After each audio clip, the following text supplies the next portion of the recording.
Bom dia a todos.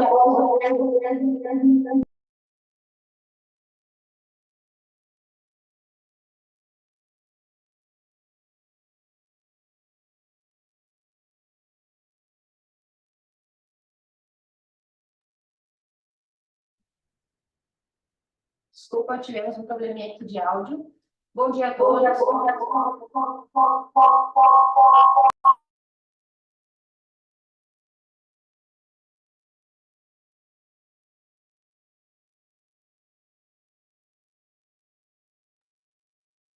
Agora, teste.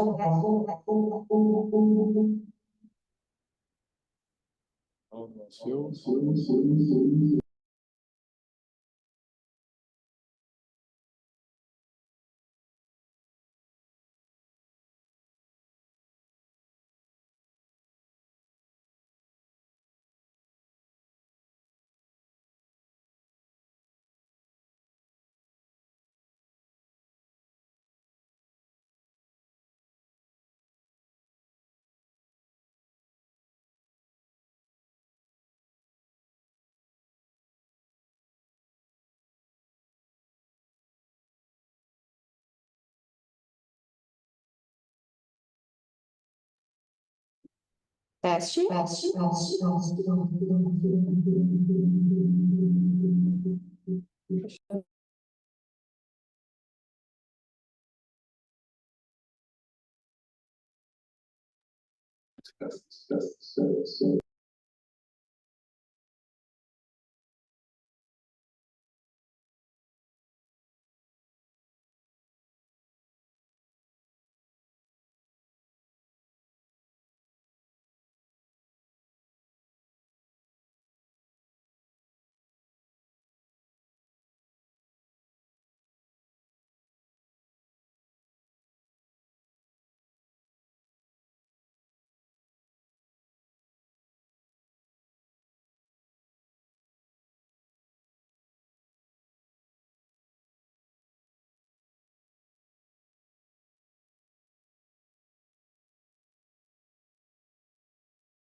Teste.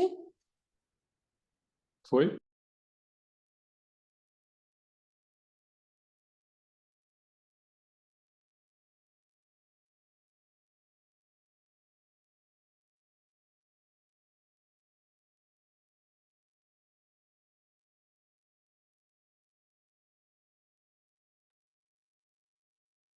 Bom dia a todos. Desculpa aqui o inicinho, a gente teve um probleminha de áudio. Acho que agora está funcionando bem.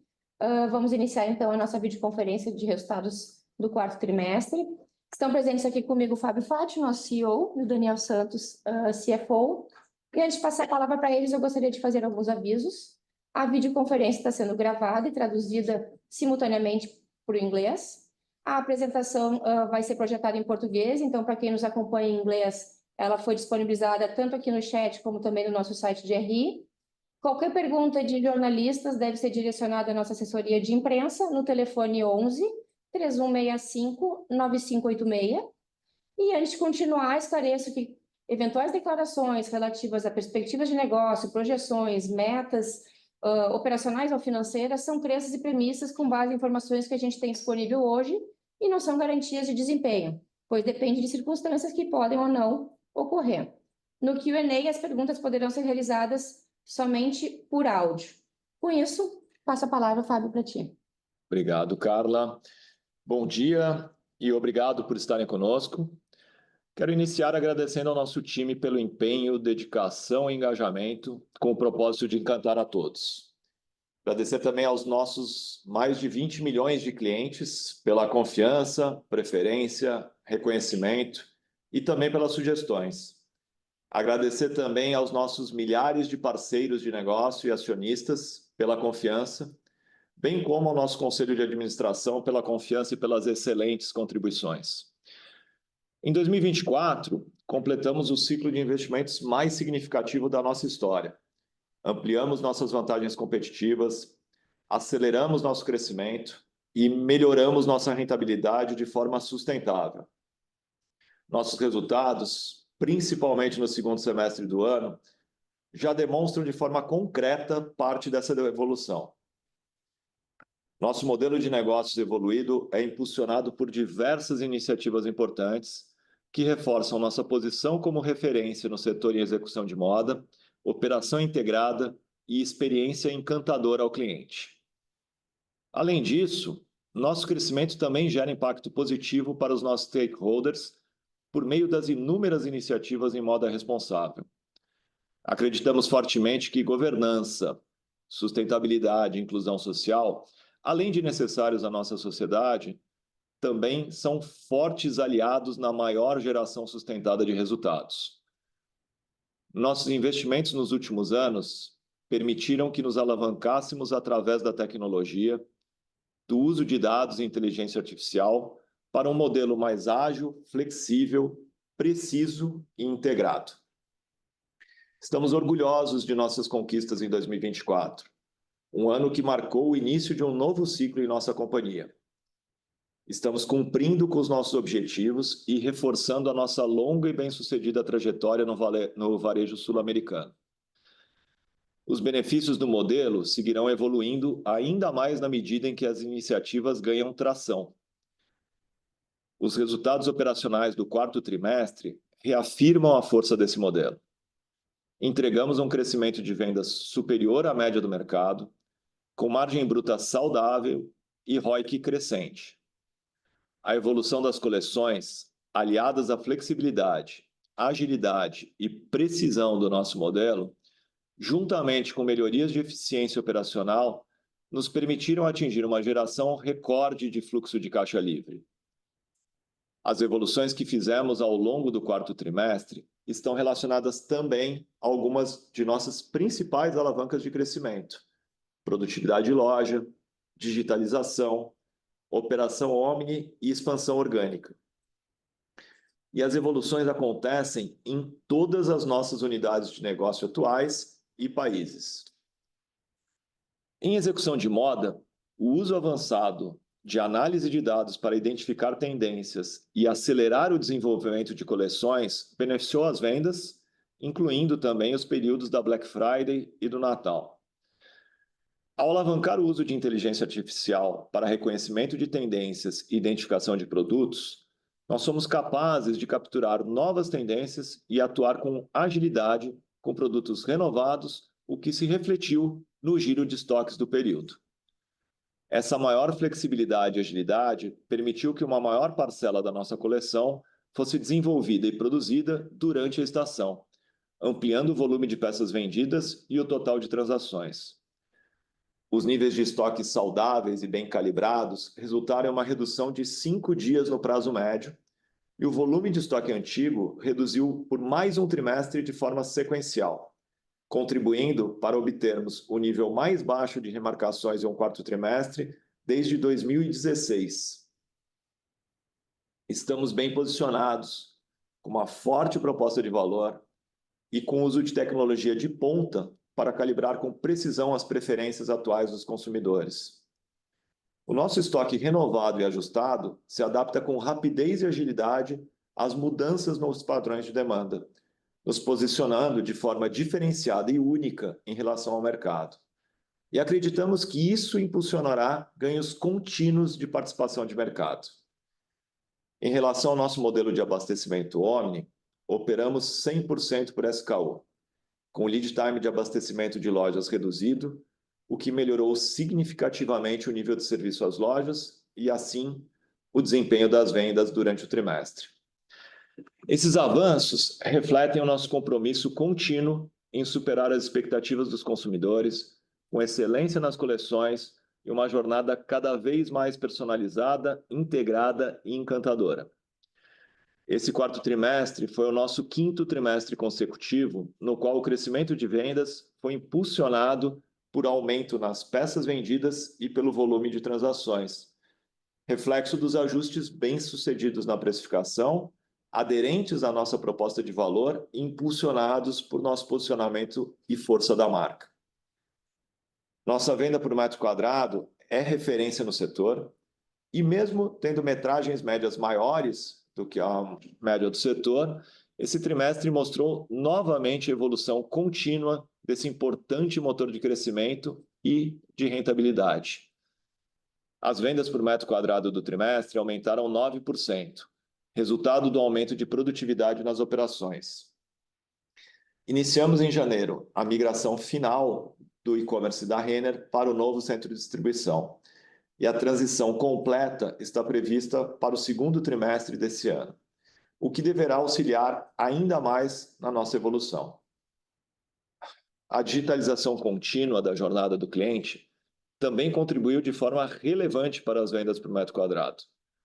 Nós encerramos 2024 com quase 60% das unidades da Renner com caixas de autoatendimento que possuem tecnologia RFID e que já são considerados por muitos como referência mundial no setor. Quanto ao e-commerce, mais uma vez, o nosso app da Renner continua em primeiro lugar em quantidade de downloads e de usuários ativos mensais entre todos os players nacionais de moda, conforme dados que a gente pode ver pelo App N. O GMV digital, que é outra importante alavanca do nosso crescimento, cresceu 18%, uma participação de 13,7% no trimestre, que é um recorde para um quarto trimestre na Renner.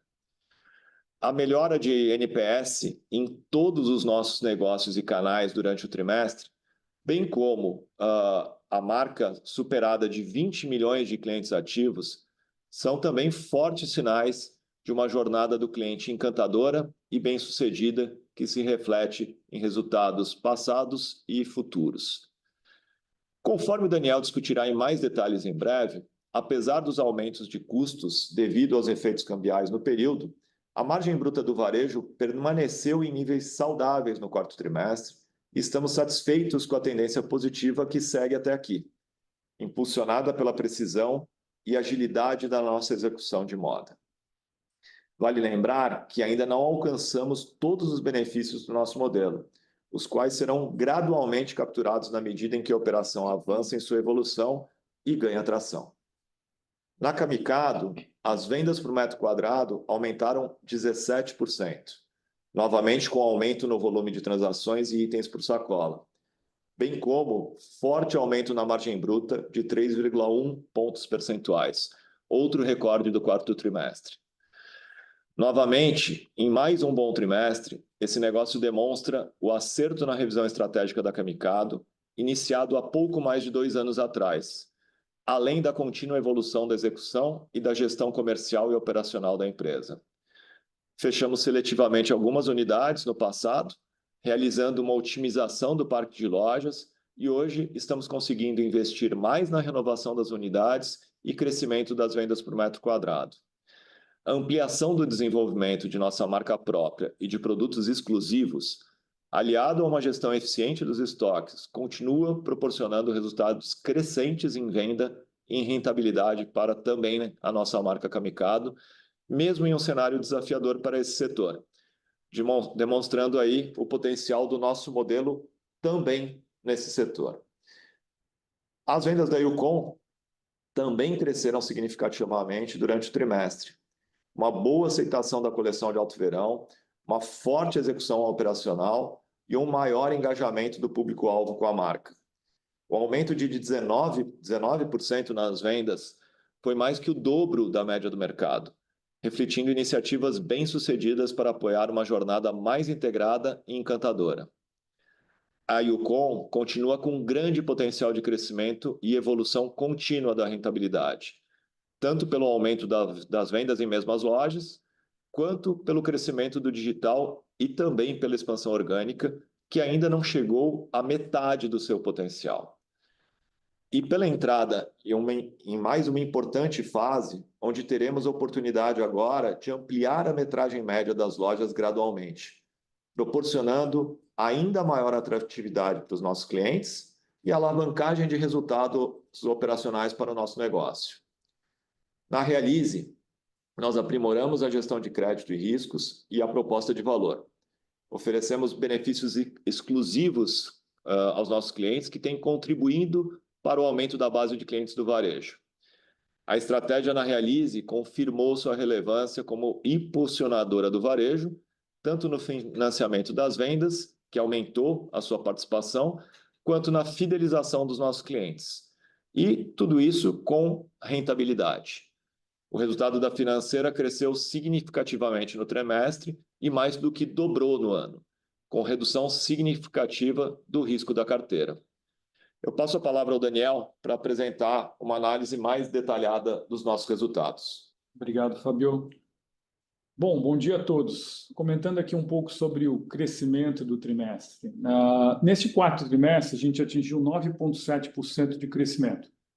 Este é o nosso quinto trimestre consecutivo de crescimento em vendas, impulsionadas pelo aumento de peças vendidas e transações. Isso se deve ao nosso forte posicionamento de marca e equação de valor de nosso mix de produtos. Nossa execução de moda, alavancada pelo uso de inteligência artificial, permite uma maior renovação das coleções, enquanto nosso modelo de abastecimento por SKU proporciona maior precisão e agilidade. Outro ponto a destacar foi o aumento de 9% nas vendas por metro quadrado no trimestre, o que reflete nossas iniciativas para a melhora de jornada omni do cliente, assim como a digitalização das lojas, que aumentou significativamente a conveniência dos nossos clientes. A agilidade na execução de moda, assim como a evolução no modelo de abastecimento, menor lead time de entrega para as lojas, maior precisão na alocação de nossos produtos e menores rupturas, também favoreceram os nossos níveis de venda por metro quadrado. E seguimos tendo um dos mais elevados índices de venda por metro quadrado no segmento de moda no Brasil. Como mencionado pelo Fábio, nosso e-commerce continuou crescendo, GMV digital apresentando crescimento de 18% e penetração de 13,7% no trimestre. Importante destacar que, uma vez mais, todas as nossas unidades de negócio cresceram acima do mercado. Fechamos o ano com 8,2% de crescimento e continuamos, assim, ganhando participação de mercado. Com relação à evolução de margem bruta, a margem bruta seguiu beneficiada pelo modelo de execução de moda mais ágil e preciso. Atingimos o nosso menor nível de markdown em um quarto trimestre dos últimos 8 anos. Além disso, nosso prazo médio de estoque caiu, acompanhado de uma significativa diminuição do estoque dos itens antigos. Isso é o resultado do desenvolvimento mais ágil das novas coleções e de uma rede de fornecedores cada vez mais integrada e responsiva. Importante destacar que a margem bruta do quarto trimestre ela foi negativamente impactada pelo ajuste a valor presente, que a gente chama de AVP. O AVP é um efeito contábil usual na nossa operação e que traz a valor presente as vendas parceladas, fazendo uso de taxa de juros de mercado. O AVP no quarto trimestre foi superior às nossas expectativas devido à forte alta da curva de juros que aconteceu ali ao longo do ano, ao longo do quarto trimestre, versus a dinâmica de curva de juros do mesmo trimestre do ano passado. Isso impactou a expectativa positiva de margem que a gente vinha indicando para o trimestre. Importante notar que nossa margem bruta estrutural e operacional foi de mais 0,2 pontos percentuais acima do ano anterior, mesmo com custos mais elevados devido ao efeito cambial e ainda sem repasse de preço. Esse efeito de curva de juros ainda terá impacto no primeiro semestre de 2025. Um ponto que eu gostaria de esclarecer com relação à nossa cobertura de hedge, né? Nós fechamos o quarto trimestre com 1/3 do primeiro trimestre hedgeado, a uma taxa abaixo de R$ 6. Dado o movimento recente do câmbio, aumentamos nossas coberturas e hoje temos praticamente 100% do nosso primeiro semestre hedgeado, também abaixo de R$ 6. Com relação às despesas operacionais, né, continuamos com o nosso compromisso de manter as despesas controladas. No quarto trimestre, apresentamos a alavancagem operacional com SG&A com crescimento menor ao das receitas, permitindo redução de SG&A como percentual das vendas em 0,8 pontos percentuais em relação ao quarto trimestre de 2023. E fechamos o ano de 2024 com uma redução de 1,3 pontos percentuais versus o ano de 2023.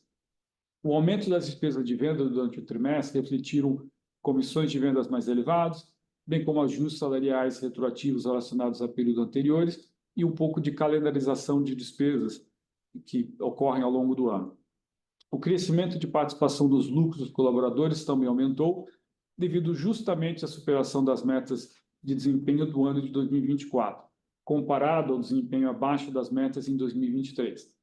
Além disso, essas despesas se apresentaram proporcionalmente maiores no quarto trimestre, pois haviam sido acumuladas em um nível menor nos períodos anteriores. Por fim, vale mencionar que os benefícios de recuperação de créditos fiscais foram significativamente menores no quarto trimestre de 2024 versus 2023. Com relação à Realize, nossa vertical financeira, a Realize entregou mais um trimestre com melhorias significativas. O resultado foi positivo em 61,4 milhões no trimestre e de quase 168 milhões no ano. A participação dos nossos cartões nas vendas também aumentou, indicando que a Realize continua a impulsionar as vendas do varejo, aumentando a fidelidade dos clientes. A significativa melhora na rentabilidade reflete a evolução e sofisticação dos nossos modelos de risco de crédito, que permitiram a recuperação gradual da base de clientes de cartões da Realize, ao mesmo tempo em que apoiaram o crescimento do varejo. Seguimos uma evolução positiva nos indicadores de qualidade de nossa carteira. O over 90 atingiu 14,2% no T4, um decréscimo de 5,3 pontos percentuais versus o quarto trimestre de 2023, e o indicador de vencido de curto prazo, o de over 60 dias, atingindo o patamar mais baixo dos últimos 5 anos. Quanto às novas regras do Banco Central, Resolução 4966, gostaria de comentar um pouco os impactos que isso vai trazer à Realize agora, principalmente no primeiro semestre, né? Para a Realize, as novas regras terão um impacto positivo a partir de 2025, principalmente no primeiro semestre deste ano, quando as regras entrarão em vigor. Os impactos mais materiais são, primeiro, o acrúo dos juros, que irá aumentar de 60 para 90 dias, beneficiando a receita. Segundo, a baixa de carteiras vencidas, que será feita somente após 540 dias, ao invés de 360 dias. Isso gera aumento na carteira e perdas menores. Essas mudanças serão refletidas nos resultados do primeiro trimestre, mas elas não devem ser usadas como uma estimativa para o restante do ano. Aí, ao longo quando a gente fechar o primeiro trimestre, nós vamos divulgar esses efeitos com maiores detalhes para poder dar mais clareza para todos vocês. Nosso modelo de risco de crédito mais robusto, uma carteira saudável e com perfil de baixo risco, posiciona muito bem a Realize para o atual ciclo de crédito no Brasil. Permanecemos extremamente atentos ao ambiente macro e nossa abordagem segue sendo prudente e responsável, garantindo que continuamos a apoiar as vendas do varejo e mantendo a qualidade da carteira. Em um ambiente de consumo pressionado, o crédito é fundamental e o portfólio saudável da Realize nos coloca em uma posição privilegiada. Com relação ao EBITDA e também ao nosso lucro líquido, em bases recorrentes, a rentabilidade EBITDA do nosso negócio evoluiu em torno de 19% versus o quarto trimestre de 2023. O EBITDA ajustado do T4 não acompanhou o crescimento de receita pelas razões que destaquei anteriormente. No ano, o EBITDA total ajustado aumentou 26%, atingimos cerca de 2,6 bilhões de reais, com geração de fluxo de caixa livre recorde de 1,5 bilhões de reais. Quanto ao lucro líquido, durante o trimestre, registramos uma base de ativos no montante de 133,5 milhões, relativa à redução das operações de nosso centro de distribuição do Rio de Janeiro, sistemas da Realize e também impairment da Repassa. Em bases recorrentes para melhor avaliação do desempenho operacional, o lucro líquido cresceu em torno de 30%. Encerramos o ano com uma robusta posição de caixa de 2,8 bilhões e continuamos a gerar fortes níveis de fluxo de caixa operacional, que cresceu mais de 19% no ano. A solidez financeira flexibilidade da renda, nos posicionam com grande vantagem competitiva no cenário macro atual. Isso nos permite seguir investindo em crescimento, bem como retornando capital aos acionistas. Retorno aqui a palavra ao Fábio para o fechamento, antes da gente abrir para sessões de perguntas e respostas. Obrigado, Daniel. Nós concluímos o período de investimentos mais significativo da história da companhia, com o intuito de evoluir o nosso modelo de negócio. Estamos focados na construção de longo prazo e entramos em um ciclo renovado de crescimento, rentabilidade e geração de caixa. Tudo isso sem agora a necessidade de investimentos relevantes em infraestrutura e com maior disponibilidade para investimentos voltados a crescimento. Isso nos coloca em uma posição muito favorável, com uma forte posição de caixa e robusta geração de fluxo de caixa livre, nos permitindo realizar os investimentos necessários para o crescimento dos nossos negócios, além de retornar capital aos nossos acionistas por meio de juros sobre capital próprio e também através do programa de recompra de ações de cerca de R$1 bilhão que anunciamos ontem. Esses investimentos estão totalmente alinhados com as nossas prioridades de alocação de capital, relacionadas com as alavancas de crescimento das nossas marcas, remodelações de lojas, expansão orgânica em locais não penetrados e aprofundamento da presença Omni. Mas nós acreditamos que o preço atual das nossas ações não reflete adequadamente o valor da companhia, frente ao crescimento e progresso demonstrado no ano e principalmente ao seu potencial e expectativas de curto, médio e longo prazo. Os resultados de 2024 já demonstram claramente que o novo modelo está funcionando. Nós estamos operando uma companhia que evoluiu seus diferenciais competitivos, seu time, os produtos, modelo de negócios e mantendo a disciplina operacional exatamente como nós dissemos que faríamos. Essas melhorias seguirão evoluindo ainda mais na medida em que esse modelo ganha tração. Nós sabemos que 2025 ainda traz desafios externos, mas mesmo assim estamos confiantes de que a nossa capacidade de encantar clientes se refletirá em ganhos de mercado e geração de valor aos acionistas. Além disso, acreditamos que o sucesso demonstrado pelo modelo de negócio evoluído representa uma vantagem competitiva importante, tanto em um momento macro mais desafiador, quanto também em cenários futuros mais favoráveis. E, para que tudo isso aconteça, uma cultura forte e uma equipe competente e engajada são fundamentais para continuar encantando os nossos clientes, gerar valor e garantir uma posição diferenciada no mercado.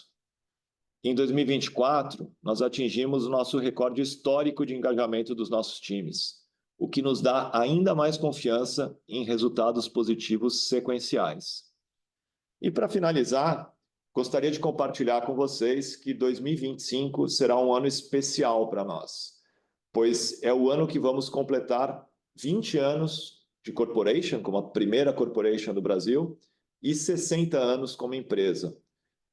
Um ano que temos muito para comemorar em questões históricas, mas também temos expectativas de poder comemorar mais um ano muito positivo de resultados.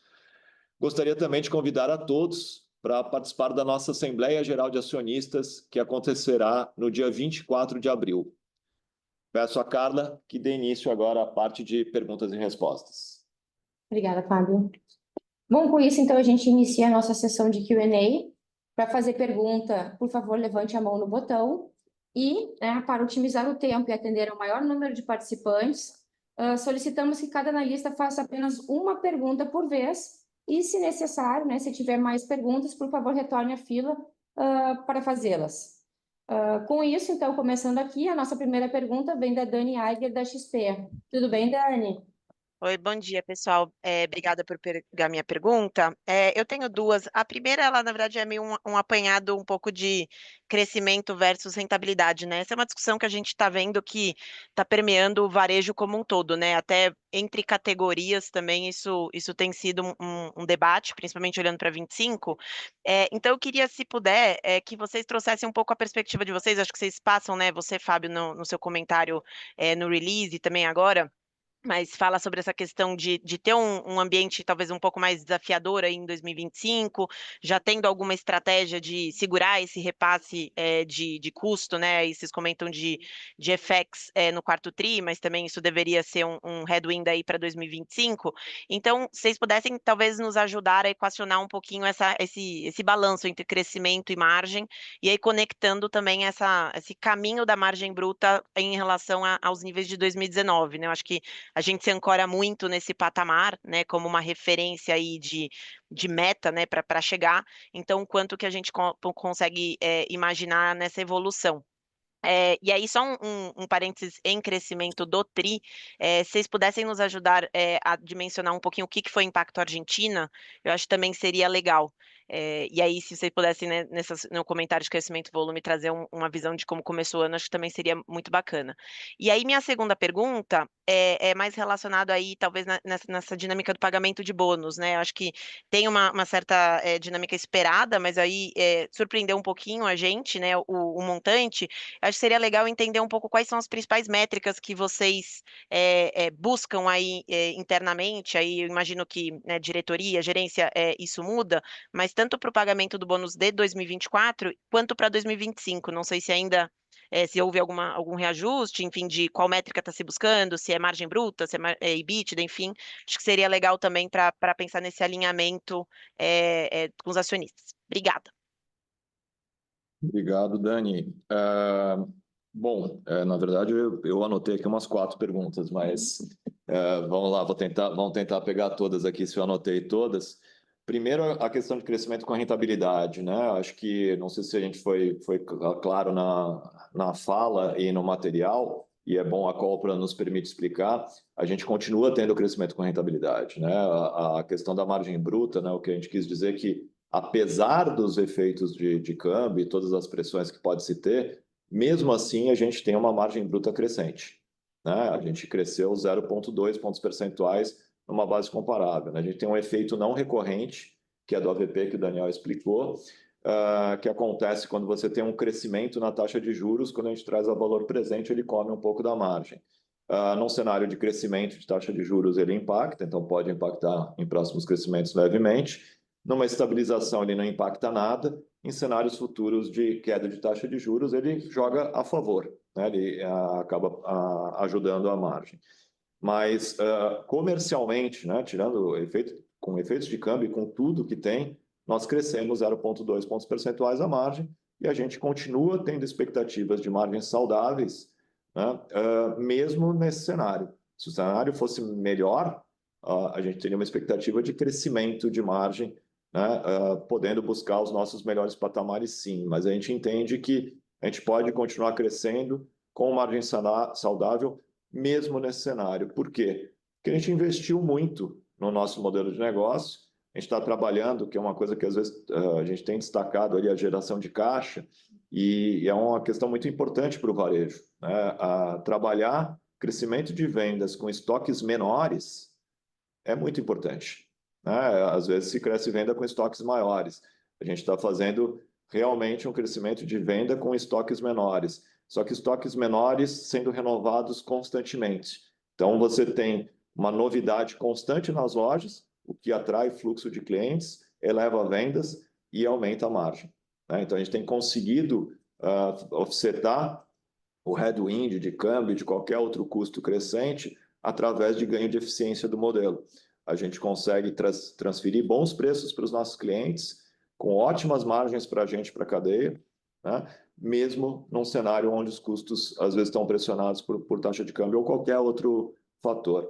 E com isso também, girando esse estoque, você traz cada vez mais venda, cada vez mais margem e um ciclo financeiro cada vez melhor, e uma geração de caixa cada vez melhor. Então, a nossa expectativa, falou um pouco de expectativa para frente, né, de crescimento também, é continuar crescendo acima da média de mercado, com uma margem saudável e com uma melhoria de giro de estoque, né? Então, é uma evolução contínua agora, conforme o modelo ganha tração.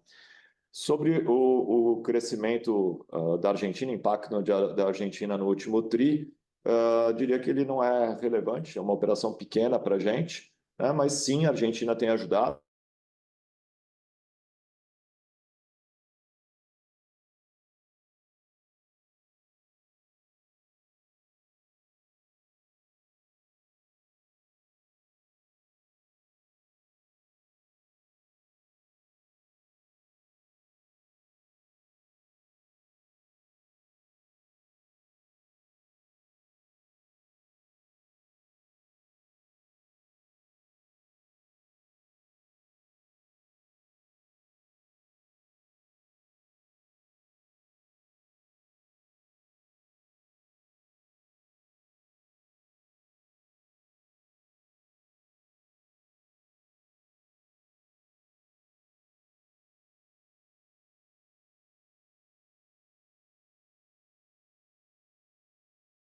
Oi, Dani, você escuta a gente?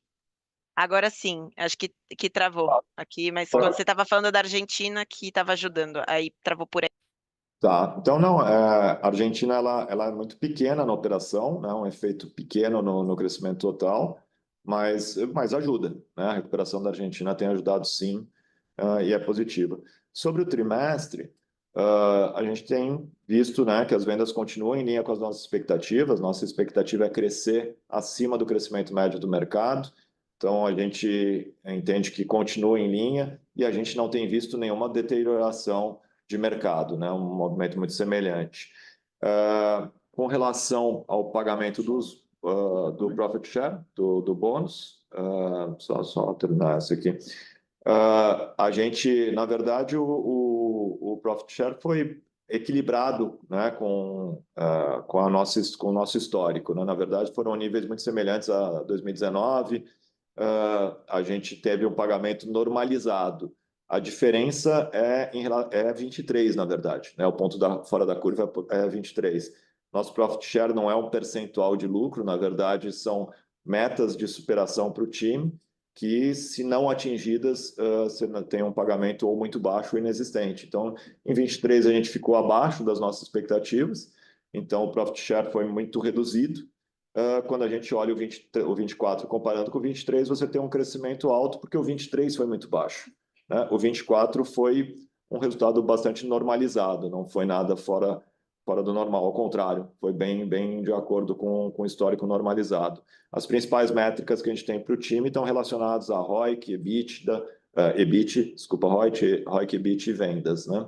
Mas acho que não sei se eu esqueci algum ponto, Dani. Talvez o único ponto que eu comentei ali um pouco na resposta, né, Dani, é que quando a gente vê o faseamento ao longo dos trimestres, ele foi um pouco diferente. Realmente, no quarto trimestre, ele pesou um pouco mais, mas ele tem muito mais, porque quando a gente vai ver o desempenho ao longo do trimestre, a gente teve o segundo trimestre, que foi um segundo trimestre bem desafiador, e quando a gente começou a ter a recuperação ao longo do T3 e do T4, a gente foi reforçando as provisões. Então, numa visão ano, como o Fábio falou, está super em linha com o que era a média, por exemplo, 2019, que é uma boa referência. Agora, ele ficou um pouco mais pesado no quarto trimestre, mas é um pouco do faseamento de como foi feita a provisão. Tá? A gente provisiona por trimestre, como no segundo TRI o resultado veio abaixo das nossas expectativas, a provisão estava menor. Pesou mais pelo segundo semestre, principalmente por quarto trimestre. Tá ok. Muito obrigada pelas respostas. Obrigado, Dani. Bom, antes de abrir aqui para a próxima pergunta, só gostaria de reforçar, então, o pedido para que a gente, né, seja feita uma pergunta por vez, em função aqui para a gente conseguir que todos, né, tenham a oportunidade de fazer perguntas. A próxima pergunta, então, vem do Pedro Pinto, do Bradesco BBI. O que está acontecendo hoje, gente? Caiu? Engraçado que mudou a ordem, né? O que caiu voltou, provavelmente.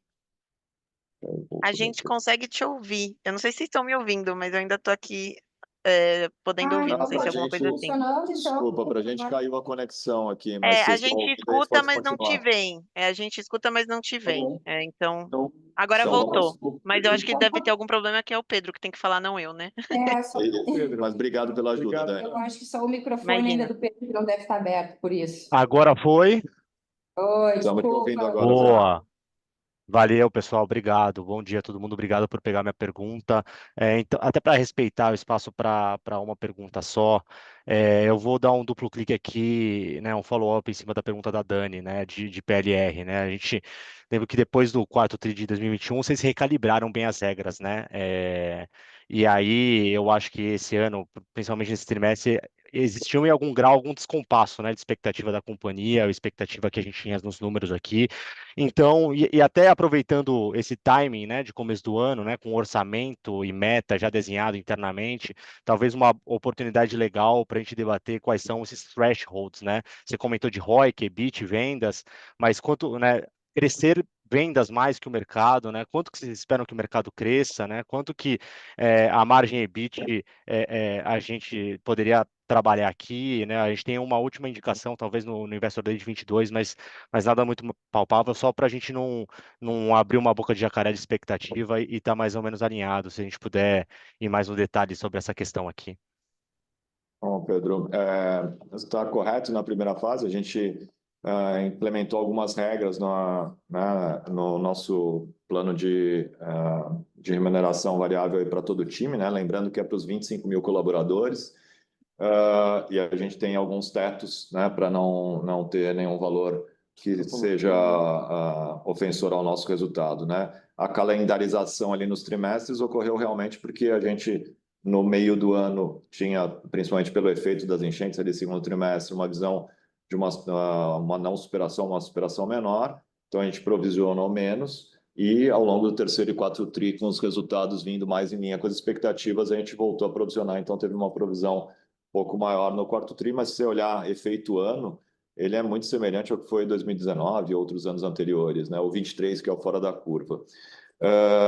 Um ponto importante, né? A gente não dá guidance de crescimento, nem de margem, nem de nada, né? Então, o que a gente espera é ter um crescimento saudável, um crescimento acima da média de mercado, né? Então, ganhando market share e fazendo isso com ganho de rentabilidade. Então, crescendo sempre mais a venda do que a despesa e com uma margem saudável, em linha com o que a gente tem feito aqui.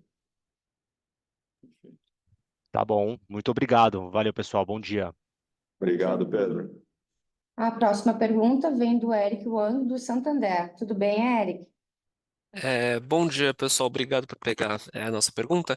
Acho que do nosso lado, um pouco mais olhando aqui para a rentabilidade, principalmente, né? A gente viu nesse TRI especificamente algumas linhas aí com um pouquinho mais de diluição, mas acho que vendas talvez tenha diluído um pouquinho menos do que a gente estava esperando.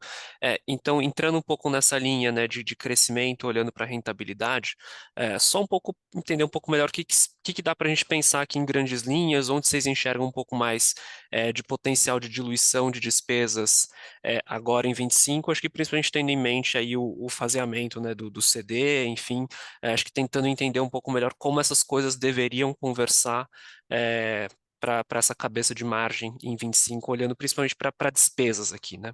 Obrigado. Obrigado, Eric. Então, assim, um pouco em linha com o que o Fábio comentou, né? Quando a gente olha para 2025, o que a gente espera? Primeiro, crescimento acima da média do mercado, tá? E especificamente em despesa, a gente seguir trabalhando a alavancagem, tá? Numa visão de ano, a gente vai ter o crescimento de despesas abaixo do crescimento de receitas, tá?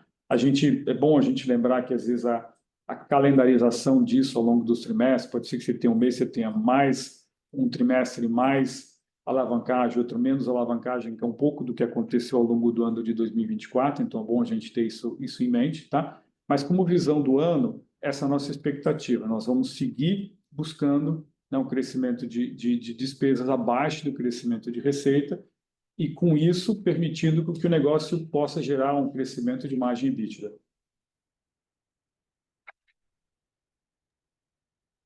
Perfeito. Só um follow-up rápido, desculpa aqui ficar na mesma pergunta, mas assim, pensando nos blocos, né, vendas, G&A, tem alguma que vocês acreditam que tem um potencial um pouco maior, ou deve ser uma coisa um pouco mais parecida talvez com o que foi o 24? Mais equilibrado, vai ser mais equilibrado, Eric. Não tem nada em especial em vendas ou em gerais administrativas que mereçam assim destaque, tá? Então a tendência é que a gente tenha essa alavancagem equilibrada ao longo do ano, tá? Perfeito, obrigado. Obrigado, Eric. A próxima pergunta vem do Gustavo Fratini, do Bank of America. Tudo bem, Fratini? Tudo bem, pessoal? Obrigado por pegar a nossa pergunta. Talvez seja um follow-up com uma outra abordagem da pergunta do Eric. Eu queria entender, pessoal, talvez o que drivou essa diluição menos do que a gente esperava na parte de despesas com vendas nesse quarter. Eu acho que esse foi um ponto-chave que eu acho que destoou bastante, não só da gente, mas do mercado como um todo. Teve alguma coisa enfim, acho que o Daniel comentou um pouco, talvez alguma calendarização que pesou um pouco mais agora no quarto Q, que vocês acham que poderia ser diferente em 2025? Obrigado. Não, olha, Gustavo, um pouco daquilo que eu comentei, até quando eu abordei ali o slide, né? Sim, quando a gente vê as despesas de vendas, quando a gente compara com os outros trimestres, ele ficou um pouco acima. Agora, vamos lembrar que quarto trimestre é um trimestre muito forte de vendas, onde você tem toda uma dinâmica de preparação e força que você tem que ter nas lojas, com equipes reforçadas, tá? E a gente teve dois pontos aí que eu comentei. Tem alguns temas de calendarização de despesa que ocorrem normalmente, que pode ser que num ano seja num trimestre, num ano em outro, tá? E algumas despesas em específicos de vendas, né? Tem alguns ajustes salariais que foram retroativos e que foi por temas de lei, que você aplica ele retroativo, que fizeram com que ele ficasse levemente assim, mas não tem nada de especial e nada que indique assim um carrego desse crescimento de despesa para o ano de 2025, tá? Reafirmo de novo que o ano de 2025 é um ano que a gente segue buscando alavancagem operacional, tá? Essa é a visão que a gente tem para o ano e isso pode flutuar ali ao longo dos trimestres, mas fechando o ano, né, tendo uma visão do ano com alavancagem operacional. Super claro. Obrigado, pessoal. Obrigado, Gustavo. A próxima pergunta é do João Soares, do Citi. Tudo bem, João? Tudo bem, Carla? Bom dia, pessoal. Eu queria entender um pouquinho, vamos tentar explorar essa dinâmica de margem bruta, porque acho que tem muitas moving parts aqui. E ajuda a gente a entender melhor assim, o efeito do hedge, o que é efeito de. Vocês comentaram também no release que, né, o AVP deve ter um efeito que vai prolongar aí ao longo do primeiro semestre, só que ao mesmo tempo também vocês falam bastante, né, da melhora de giro, da eficiência, do CD. Enfim, o que é o efeito preponderante aqui que a gente tem que imaginar nesse semestre aqui? Eu sei que vocês não podem dar guidance, mas ajuda a gente a entender um pouquinho melhor assim os efeitos e o nível de grandeza desses efeitos. Bom, João, obrigado pela pergunta. Assim, a gente não vai poder dar detalhes numéricos, mas eu vou comentar com você um pouco o conceito, tá? Acho que primeiro, aquilo que a gente comentou com relação a FX, né? Então, primeiro, sim, existe uma pressão de FX, tá? Essa pressão de FX, a gente esclareceu um pouco do nível de hedge que a gente tem, que a gente está ali abaixo de R$ 6 para o que a gente para o que a gente tem redeado para o primeiro semestre, tá? É importante a gente lembrar que quando a gente pensa no modelo como um todo, ele tem várias variáveis. Você tem variáveis de eficiência de gestão de estoque, que é algo extremamente importante, que a gente entra o trimestre com um nível de estoque equilibrado, com um nível de estoque antigo bem mais baixo do que a gente entrou no ano anterior, quer dizer, você entra com um posicionamento muito melhor. Você começa a ter repasses de preço, a gente comentou que no T4 isso foi pequeno, mas agora você começa a entrar com a nova coleção, ela já entra com um posicionamento de preço diferente, equilibrando posicionamento de preço, com custo, com ganhos de eficiência que a gente teve ao longo da cadeia, com esse estoque mais fresco, tá? Você ainda tem um impacto do AVP no primeiro semestre, tá? Mas mesmo com todas essas variáveis, é um pouco de uma visão que conversa com a visão do ano, né? A gente continua tendo uma margens saudáveis, tá?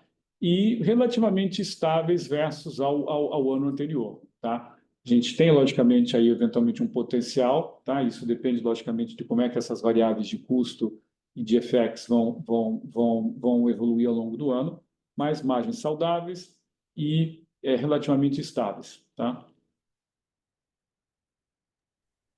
Super claro, Daniel. Desculpa abusar, só teve um ponto aqui que o pessoal pediu para eu perguntar em relação à nota explicativa 37.2 do auto de infração, em relação à exclusão de incentivo fiscal do ICMS. Se vocês pudessem só falar um pouquinho sobre essa nota explicativa. Tá Desculpa legal. abusar. Não, tranquilo. Interessante porque esse acho que é um ponto que talvez seja dúvida de outros. Obrigado, João. Bom, aqui aquela auto de infração diz respeito à subversão do ICMS, tá? Então, tal como a gente colocou ali, ela diz respeito à parte diferida, onde a gente tem ali uma decisão do TJ de São Paulo que é muito clara e, né, com relação que a aplicação que a gente fez é uma aplicação correta. Por isso que os advogados, e até mesmo quando a gente discutiu isso com a auditoria, a gente considera isso como um risco baixo, né, não tem necessidade de provisão, mas como é um auto de infração relevante, que veio depois que a gente tinha fechado o ano, né, a gente tem o dever, a obrigação de colocar ali como um evento subsequente para dar transparência para vocês, tá? Mas a gente está tranquilo com relação a esse auto de infração, dado, né, decisões ali do TJ São Paulo que deixa claro que ela foi feita da maneira correta. Tá ótimo. Obrigado, pessoal. A próxima pergunta é do Vinícius Strano, do UBS. Tudo bem, Vinícius? Tudo bem, Carla? Bom dia, Fábio, Daniel. Carla, obrigado por pegar minha pergunta. Vou explorar aqui um pouco o CD. Então, queria que vocês, se vocês puderem comentar, o que de ganho que vocês ainda esperam capturar, que a gente ainda não viu no segundo semestre. Se vocês pudessem ajudar a quantificar como é que a gente pode pensar em ganho de produtividade, margem bruta, estoque. E também se puder explorar um pouco o rollout do e-commerce para dentro do CD de Cabreúva, como que isso aqui poderia ajudar e se vocês estão pensando em uma desativação aqui no CD do Rio também que pudesse ajudar um pouco mais os custos. Obrigado. Obrigado pela pergunta, Vinícius. Eu acho que a expectativa é que a gente continue capturando ganhos no CD, né? Então, estão linkadas aqui as perguntas, né? Os ganhos, primeiro, né? Porque o modelo ele vai se aperfeiçoando, né? A gente vai trabalhando os algoritmos de abastecimento e distribuição e a granularidade que a gente tem na operação, que ela seja também granular, nos ajuda a fazer isso cada vez melhor, né? Então, a gente vai entendendo, aprendendo, a própria inteligência artificial, os algoritmos vão evoluindo e a gente tende a ter uma atração de ganho cada vez maior com a curva de aprendizagem, tanto da operação quanto da inteligência artificial. Então, a gente espera ganhos crescentes, graduais no modelo, né? Por isso que a gente fala da atração e que a coisa é gradual. Outro ganho que a gente espera ter é na eficiência da operação, né? Você tem uma curva de aprendizado e ganho de produtividade. Então, a parte de custos também, a gente espera uma redução gradual de custos, né? Conforme a gente vai ganhando produtividade e eficiência. É um modelo que já está operando, está full, mas você vai agora operando cada vez melhor, né? Então, você vai tendo ganhos de eficiência e produtividade, isso se reflete também em custos, em evolução de lead time também para ajudar na venda. Então, você tem ganho de venda, de margem, de custos, né? Mas de forma gradual, né? Não tem nenhum Big Bang a partir daqui. A questão da migração do digital, né, do Rio de Janeiro para Cabreúva, ela iniciou agora em janeiro, era a última fase, né, como a gente tinha dito. Ela iniciou em janeiro, ela termina, né, a gente está fazendo gradualmente, dia a dia, né, semana a semana, a gente vai aumentando o percentual em Cabreúva e diminuindo no Rio de Janeiro, até finalizar 100% ao longo do segundo trimestre desse ano. Tá? Então, fazendo isso, né, a gente tem um benefício importante de redução de lead time para o cliente final, integração da operação Omni logística, né, que também nos dá um ganho de redução de custos, tanto de operação quanto de abastecimento e ganho de eficiência de lead time.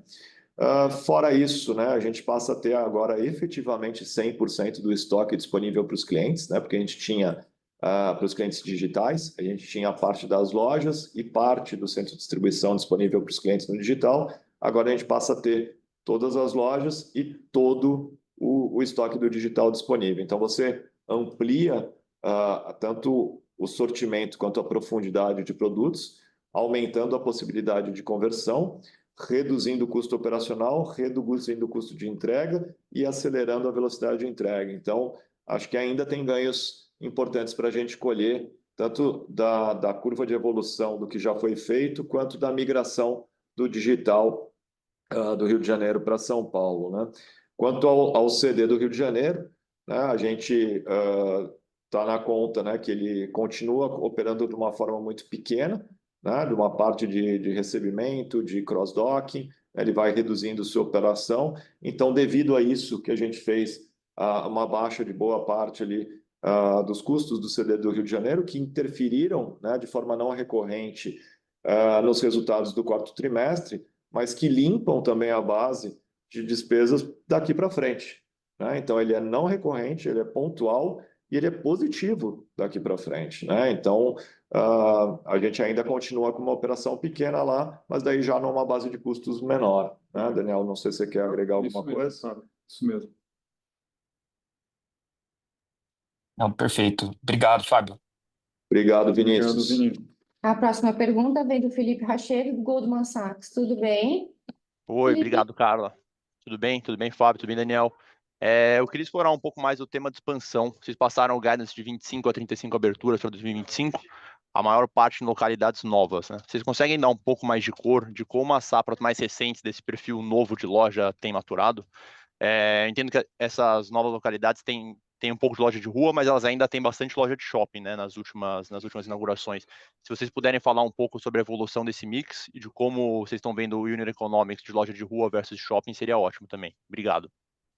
Obrigado, Felipe. Acho que aí a gente tem bastante coisa para falar positiva, né? Que talvez não fica tão evidente ali quando a gente dá os números, né? Mas vou separar as expansões ali, principalmente Renner e Yukon, que são as mais relevantes. Mas Renner a gente está estimando abrir entre 15 e 20 lojas, né? Que já é um bom número, em linha com alguns anos, até levemente maior que outros. E muito focado, né, nas cidades onde a gente ainda não tem loja existente, né? Então, isso é uma expansão que tem nos agradado bastante, porque tanto os resultados das lojas por si só têm sido muito positivas, acima da média das mesmas lojas de safras semelhantes, né, com a mesma idade de abertura. Então, é um modelo que tem se provado muito positivo para a gente quando olha o P&L da unidade, mas mais do que isso, né, no todo ele acaba sendo até melhor, né, porque ele tem canibalização zero e incrementa a venda do digital para aquela localidade também. Então, é um P&L melhor do que a média e ele é mais accretive para o sistema como um todo, né, não reduz e acrescenta. Então, a gente está bem feliz com o modelo de expansão, a gente continua, né, com a expansão de Renner muito focado nisso, a maior parte das lojas vão ser em praças novas. A gente tem a expansão de Yukon também, que a gente está estimando entre 10 e 15 lojas, né? Então, quando a gente fala entre 25 e 35, a gente está falando basicamente de Renner e Yukon somadas. A Yukon aí já tem oportunidade maior, né? Tem oportunidade também em praças que ainda não está presente, mas também tem oportunidades em grandes praças, né? E o a gente fechou o ano ali com 135 lojas. Se a gente olhar o potencial futuro de expansão da Yukon, é mais do que dobrar o número de lojas, né? Se a gente olhar o de Renner, por exemplo, a gente está falando só desse modelo de lojas em cidades onde a gente ainda não está presente.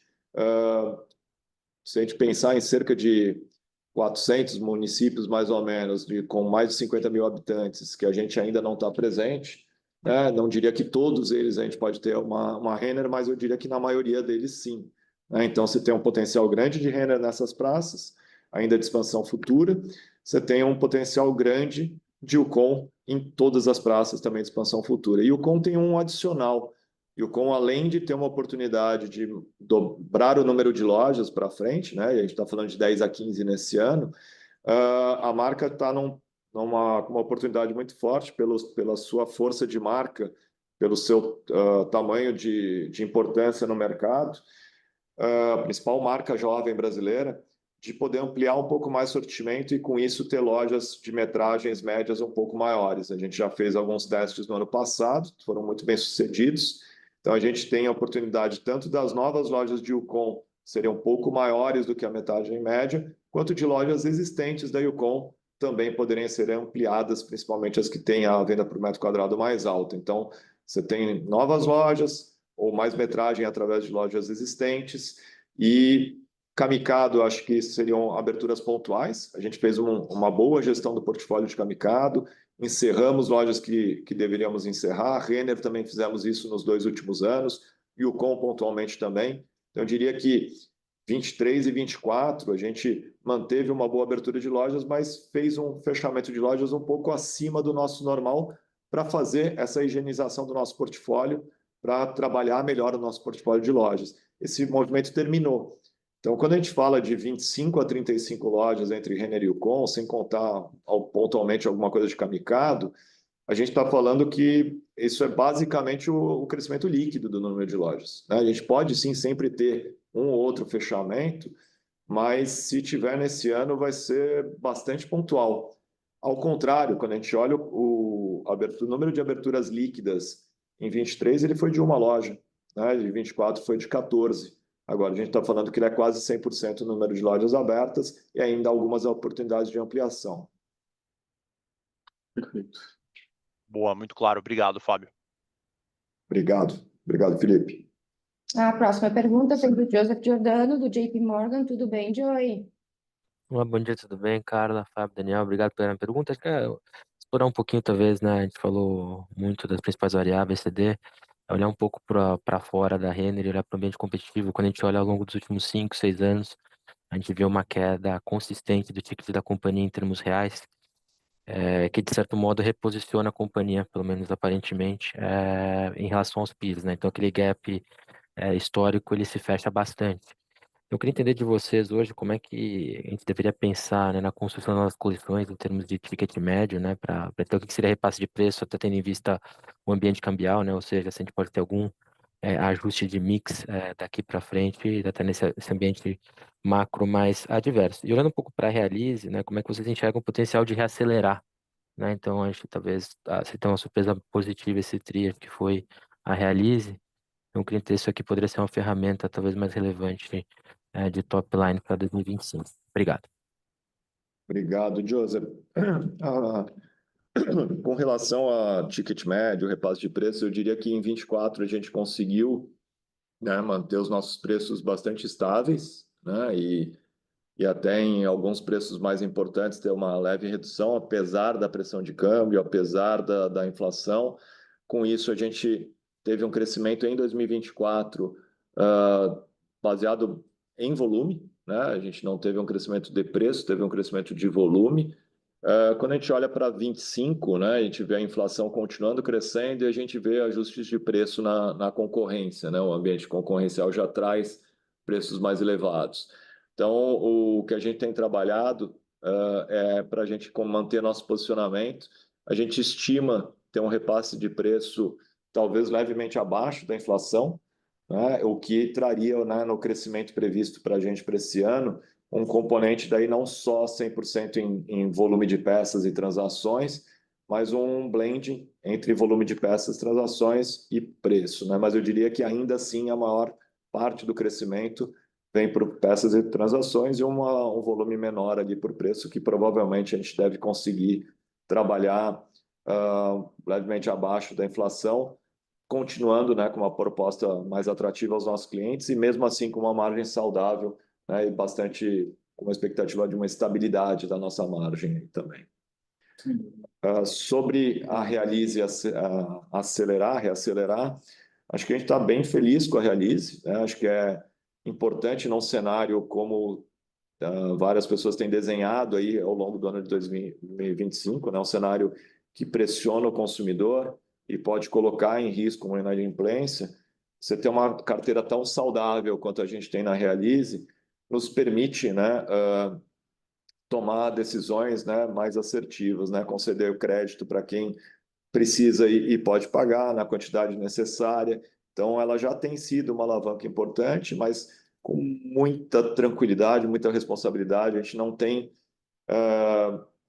nenhuma urgência de acelerar a carteira da Realize ou a concessão de crédito, não porque ela não possa, né? Quando a gente olha internamente a Realize, a gente até deveria, mas a gente sabe que está navegando num cenário mais incerto. Então, a gente prefere, né, ter um pouco mais de cautela nesse sentido, sim usar a Realize da forma como ela é desenhada para alavancar o resultado do varejo, gerando resultados positivos também por si só para o ecossistema, mas de uma forma muito responsável. A gente vai gradualmente ajustando isso, porque a gente vê que o cenário ele também é bastante desafiador e a gente não quer comprometer a carteira da Realize também.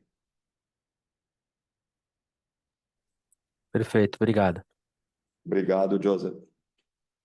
Dado o tempo, então a gente vai pegar aqui uma última pergunta do Rodrigo Gastim, do Itaú, e aí só, Gastim, antes de passar a palavra, só avisando então que aquelas pessoas que estão aqui na fila e que a gente, porventura, aqui não conseguiu fazer as perguntas em função do tempo, por favor, nos direcione aqui para a área de RI que a gente responde na sequência. Agora, por favor, Gastim, vai lá. Legal, obrigado, pessoal. Para encerrar o dia aqui, então, Fábio, eu queria entender um pouco mais sobre atividade, né? Esse é um tema que a gente tem falado com algumas empresas. Pego os dados proprietários aqui do Itaú, né, ao longo do final do ano. O grande tema de discussão no varejo foi a desaceleração de dezembro, né, que a gente viu na indústria.